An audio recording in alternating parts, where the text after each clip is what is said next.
করব রুই মাছের ভর্তা। মাছে নুন হলুদ মাখিয়ে নিয়েছি, কড়াতে তেল গরম হতে বসিয়ে দিয়েছি। প্রথমে আমি আগে কয়েকটা শুকনো লঙ্কা ভেজে নেব।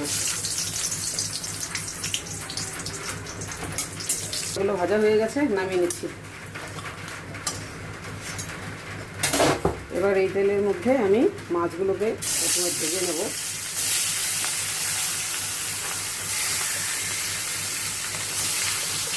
খুব কম সময় সুস্বাদু খাওয়া। দিয়ে নেব কয়েক কোয়া রসুন, সুন্দর করে ভেজে নিয়েছি।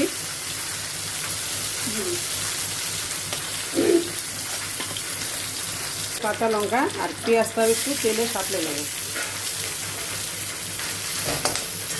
পেঁয়াজ লঙ্কাটা একটু তেলের মধ্যে সাঁতলে নিই। পেঁয়াজটাকে সাঁতলে নিলাম।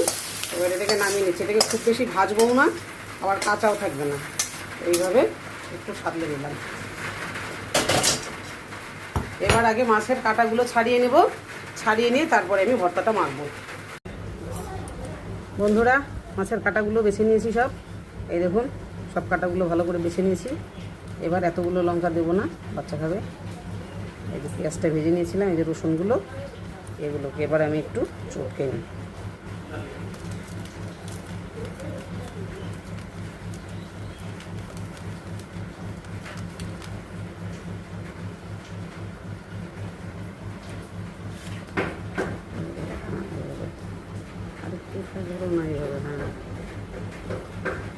এই দেখুন লঙ্কা পেঁয়াজগুলো একসাথে চটকে নিচ্ছি।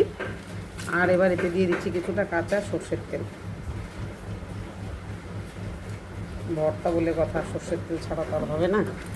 এবার এটাকে ভালো করে মেখে নেব। যে এইভাবে যে কোনো মাছের ভর্তা, এত বাছলাম তবু কাটা রয়েই গেল। এই যে এইভাবে যে কোনো মাছের ভর্তা করে খেয়ে দেখবেন, এক থালা ভাত এমনিই সাবার হয়ে যাবে। পাতা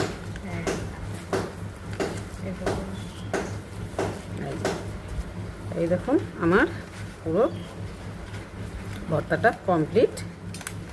এবার আমি এটাকে তুলে নেব। আপনারাও এভাবে করে খেয়ে দেখবেন, দুর্দান্ত লাগে। আজ এ পর্যন্তই, টাটা।